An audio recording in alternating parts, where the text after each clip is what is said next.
Hope everybody's doing well today. I want to welcome everybody to the Unimpressed Podcast today, and I want to welcome our guest today, Shira Lazar. How are you doing today? Good. Appreciate you. We were saying it was one of those like busy mornings and, trying to just get everything done. But yeah, I appreciate you for having me. And I love your t-shirt, Focused Energy. I need some of that. Nice. That's something I came up with. And yeah, I'm unimpressed that I didn't know you until we engaged on this podcast because we have some very similar veins and thought processes here. First of all, how you're relating yourself to the new world of Web3, right? Yeah. And you're somewhat in the wellness space as well. We can't slow down technology. How does that balance for you? Yeah, it's a constant work in progress.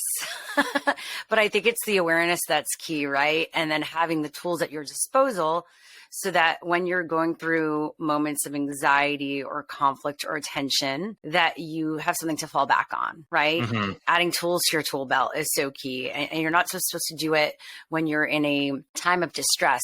If anything, a lot of times we hit a wall and that's when we decide to learn, right? We decide to go deep when we're in a crappy place.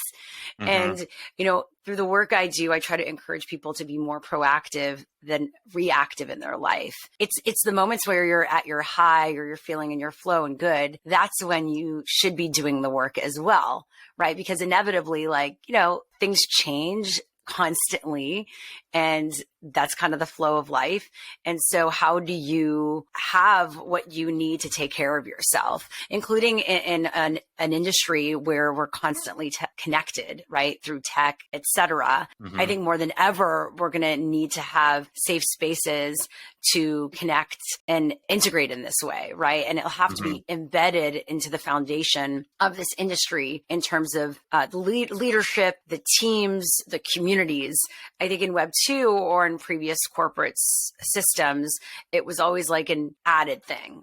We'll think about our mental health and wellness after the fact. Mm-hmm. And I think if we're creating new paradigms and systems now, and we have the chance to build it, what does that actually mean? And that means I think we should be integrating mental health and wellness into it from the very beginning. That said, I guess to go back to what you asked, how did this all happen? I started a company called What's Trending a decade ago. So I was focused on the Web 2 space and the creator economy when social media came up. Mm-hmm. And I saw that whole movement and was part of it. And that was really exciting. But also, again, it came with its highs and lows. And I definitely got very burnt out along with a lot of people and started my own personal growth journey. And then kind of stepped back really to figure out who I was and why I was doing everything. Mm-hmm. And that's when I got into wellness myself and started a company during COVID with a friend of mine called Peace Inside Live. Just overnight, we began a virtual wellness studio, basically. And after that, we started going to the companies we'd worked with and started doing peace inside the workplace, as we call it. And then we got hired. It led us to being hired by an NFT for their Discord. And so that happened. And then simultaneously, I myself was diving into Web3 personally because I'd always been into digital culture and I just saw what was happening. And I am very passionate about creator movements. And so at that point, I had this light bulb switch on where I'm like, wait a second, I could bring now my two passions together, wellness and personal growth, and the whole movement that's happening here with tech and creativity, and bring it all together. And so that's what we're doing right now, and we're working to merge wellness and Web3 and bring it to businesses, teams, communities. Trying to go to where people are versus expecting people to come to us. I took a guy to Just for Laughs in 2018. And it took me 2 years to do that with this blueprint I created that kind of changed the comedy industry. Vice News did a story. Wow. Fast forward 6 years. It was the first act been broke majorly through social media. We sold our own tickets. We marketed our own shows. I'm just giving you a little bit of my foundation. But no, that's so cool. And by the way, I'm from Montreal. So my first internship was Just for Laughs. Oh, okay. Awesome. Now we're a Meta partner, right? We're one of 30 companies, media companies in the world. It's a Meta partner in this third-party program. And I'm also, by naturally, became a Reiki healer. No way. Right. Cool. So, what's in my head is like I'm making a living from tech, from content, right? Yeah. And, but like I had a thought process last night about something I don't think people think about, because I think about young people and their anxiety and so forth. Yeah. And I was thinking about thoughts per second, right? Oh, if we could regulate thoughts per second, right? I think that would give us some design on how that thought per second affects the younger people, because I see it every day. Do you ever have that mindset? Because anxiety, when we create too many choices, we start making the wrong choice. What do you think about that? Oh my God, this has been something that's come up a lot this week. So it's so interesting that you say that. Yeah, I mean, I think there's so much outside of us, and then simultaneously the energy and the noise impacts our energy and our brains, right? And so we start thinking about all these things we can do or what's possible, which is so beautiful. But then it also kind of makes us crazy. It becomes this like hamster on a wheel type of situation where it's like, how are you supposed to hear yourself and guide yourself if you're thinking about all these things coming at you? And that's why silence is important, taking space for yourself. That's why they always say, and a lot of people say this, I feel this way, when you're out in nature, you finally calm the energy signals. You calm it down, and it's almost like it's there, but you don't need to react to it. Yeah, all I can say is it goes from waves. Like imagine like you're at the water and there's like a lot of waves. Like I feel like life is like that, where there's so much going on when you're at a beach, right? You see people, there's people running around, you're hearing the waves. There's like constant stimulus. And then I feel like when you get away from that and maybe you go to the water or a lake where no one is, there's just silence, although all the same things are around you. And then that's when it allows you to kind of come back to you and feel a bit more grounded. So I always find personally that I'm my best, or I feel my best when I'm in that grounded space where I'm just not like a monkey brain, right? But we get so used to being monkey brain, and we actually start thinking that this is who we are and how we get to function. As creatives even, sometimes we think, well, that's how I stay creative. We don't know otherwise. And so I invite people to see another possibility for themselves and go outside, take some time alone, journal, take some space, and then see what comes up versus trying to make a decision and figure out your direction when you have so much coming at you. It's just not the best way to do that.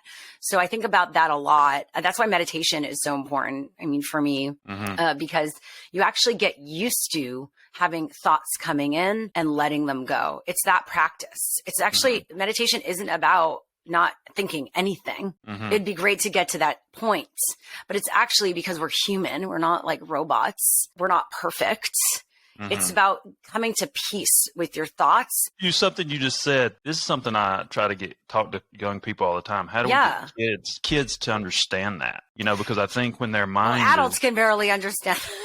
But I mean, let alone like kids. I think that starting young, like starting mindfulness and all of these things at a younger age, like I only started these practices also older, but now they're being integrated hopefully in school and after school programs, like because there's more mindful parents and the next generation of adults like practicing this too. We lead by example for kids. And I think it's really important. There's actually a nonprofit that my friends started for digital well-being for young people. It's called Half the Story, and they are shifting policy around, regulating digital media consumption and algorithms for kids, and also pushing for young people to create more boundaries around how connected they are. So they're both holding the platforms accountable and saying you all need a shift, right? Knowing the results of and how this is impacting people. And it's also putting tools in the hands of the users and saying, okay, what happens to you. So how are you going to change your behavior too? What boundaries are you going to set for yourself? And this is something for, I think, kids and people of all ages. What I was going to mention from the actual meditation is I think the more you practice meditation, it becomes a muscle, as we all know. And then really, I think personally, and I'm sure I'm not the first to say this, life becomes almost like a live meditation where if you can approach the ideas that come at you and the anxiety, and really, which is connected to the need for control. If you can treat those things when you're awake and just living and breathing like your meditation, then actually that is the skill to have, because then you don't get too attached to those thoughts. You kind of feel them and you just like let them go. Right. And that doesn't mean they're not going to come back, but the more you do that, the more you like they don't stay too long. Right. It's like a guest. Memory. I think some young kids, some of these young kids that have this extreme anxiety, their memory, they can't remember yesterday. And I think the brain is like a computer to some extent, because when they have too much information there, they're just letting things go quickly where they can't remember the important things, right? So I do think that better management and guidance is needed. Exactly. But once again, we lead by example. So they're following our lead, right? So, I mean, their brains are still being formed and developed. So we can tell them what to do, but like, let's be clear. Like also, I think as their elders, we need to support and do the work ourselves as well. And so I think that it's that constant balance. I mean, I don't have kids yet, so it's easier said than done for me. I'm sure that folks who have kids, like I'm amazed, and I talk to my friends who have children, and it's really incredible to see like what's that like? How do you create these, I keep saying, boundaries for yourself and your kids? And how do you create presence for yourself? That is really difficult. It's hard for me even. I have to constantly remind myself to be present. It's partially why I hate rushing. I've always been so used to rushing. I came from a news background. Everything is like, it's all about the rush and how you can handle things under pressure. I think as I get older, I'm like, fuck this. Like I don't want to live my life under pressure. Obviously life pressure happens and challenges happen, but it's like, how do I put myself in situations that allow me to, find joy and be present for what I'm doing and myself and the people around me? And so, like even this morning, I realized I scheduled myself way too back to back. There was work that was required to do all this stuff, and had to say, okay, lesson learned, and having compassion for myself in that. And then getting to a space where I say, okay, but I'm here. Now letting that go, stop judging yourself. It happens. Let's be present and do this and have a beautiful moment together. What is your foundation? You're Canadian? I'm Canadian. My background. I'm Canadian. Your foundation. When I say foundation, I always believe foundation, right? Because I think, you can find the answers to anything in the original foundation, right? So this thought process that you have, obviously there's some lineage there. No, I'm a neurotic Jew. That was the foundation. And then I had to I'm rewiring and untangling a lot. So, and bless like my family, family. My family have great values. I think my family gave me a great value system of really being a person of integrity and caring for others. And being there for others. I think that on the mindfulness front, definitely there was a lot to work on, and creating discipline for myself. So that wasn't necessarily like in the foundation, although I had all the tools necessary, meaning I had what was necessary because I come from a privileged background. Like I had what I needed to live and thrive, right? Yet what I realized is as I got older, actually, some of the ways of behaving in my systems didn't necessarily work for me to grow and elevate myself. And I was continuing to hit walls. So, I was being who I am, which was working for me. And yet the results sometimes were showing otherwise. And then instead of, blaming the person or the situation, I think the more and more those things happen, you start to say, okay, I could blame this, or I can say, what's the common denominator? And that's me. So what is working and what is not working for me? And the only way to also know about that besides results is checking in with how you feel. We're such doers. We're so results driven. A lot of us forget to check in with how we feel. And usually that is the foundation and the solution. Feel into where you feel the most safe, where you feel the most secure, where you feel the most loved, where you feel the most elevated, right? And when you tap into that, you could actually, that becomes the compass to figure out where you should be, where you should be being, where you should be spending your time, the people you should be spending your time with, what you should be spending your time doing. That will shift. If you think about what you think you should be doing, what you've been good at, what's been working in your head, what you thought you should do, or maybe what everyone else thought you should do, that could lead you down a different path. If you shift it and say, what feels good to me, plus where do I thrive and what do I love?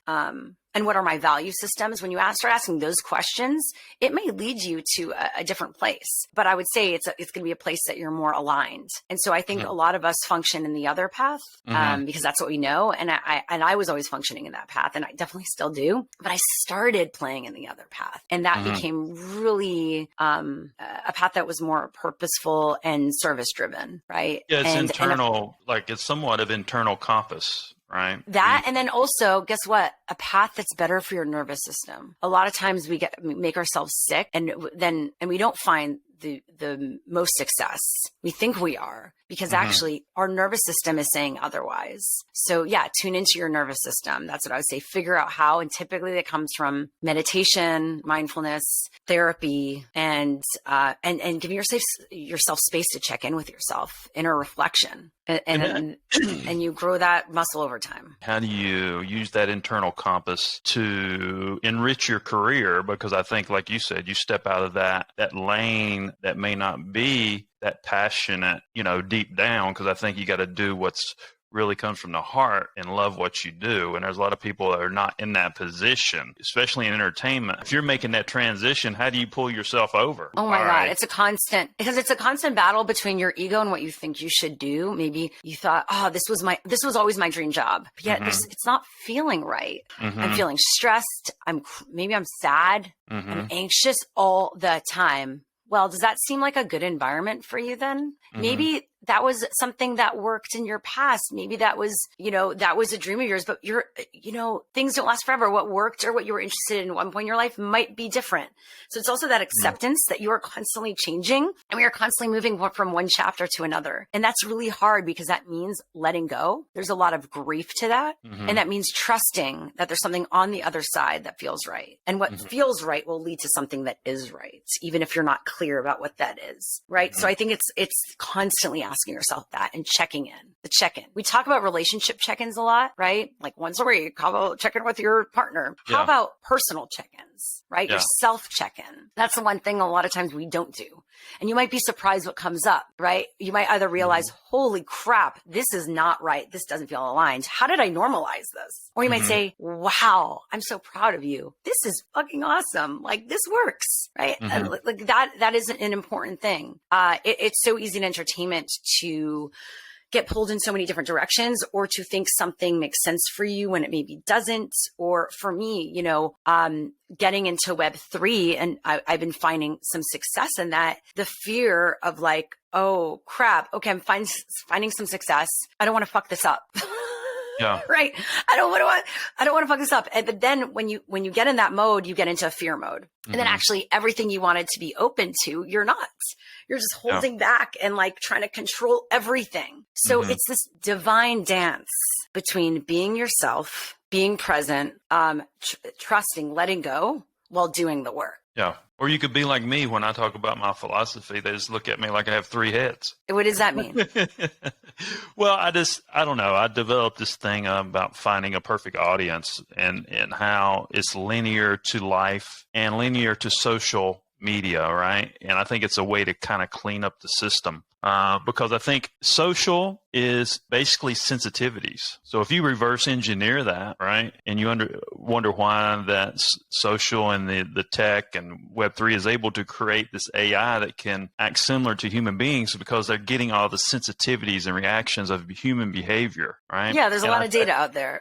Yeah, and I can take a lot of data. But I think there's a way that industry is not looking at to kind of clean that up a little bit, that speaks to what your agenda is. And I've spoke on about improving the mental health of, people who are using too much social media. How do we teach that to the kids? I think there's a way to clean that system up, but I just don't think people are addressing it right now properly, because it's in a growing phase of. Exactly. Yeah. You know what I mean? Well, yeah, we're all waking up. We're all, I think, getting more aware. And so I think part of that is, I think as an individual, like you could think really big, which you should definitely. But then sometimes when we think so big, we forget how much difference we can make right now in this moment as an individual. So part of that is, how are you showing up with yourself? How are you showing up with one person? How are you showing up with a group? How are you showing up with your family? How are you showing up on social media? How are you showing up with your company? Right? Like it continues to get bigger and bigger, kind of the web as we go out. And making sure you're calling yourself forth and calling yourself out at every point. What is my value system? What do I care about? What do I believe in? Like, what impact do I want to make? Are my actions actually aligned with that? Am I talking the talk and walking the walk? And a lot of times there's a lot of misaligned actions, right? A lot of people actually aren't. They're showing up that way in social media, but then behind the scenes. And once again, it's not perfect. But for me, what I find is the most I can do is integrate these things into my life and the work I do, constantly learning and growing myself and calling myself out and calling myself forth. And then being a living, breathing example of that through my expression on social media. So bringing people along my journey along the ride. Plus, building companies and possibly products that also speak to that.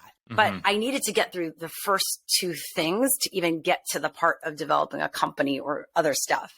The first is the foundation. The company isn't the foundation. The products you're building aren't your foundation. Your social media isn't even your foundation. You are the foundation. Your practices are the foundation, and everything else is an expression of that. Absolutely. How do you translate that in real time to a younger adult? Because I think that sometimes teaching younger people things, and maybe I'm not the right personality to be teaching younger people things, but so do you teach, is it your thing just for younger people? Well, I just think that, or just, I'm like, how do all the younger people?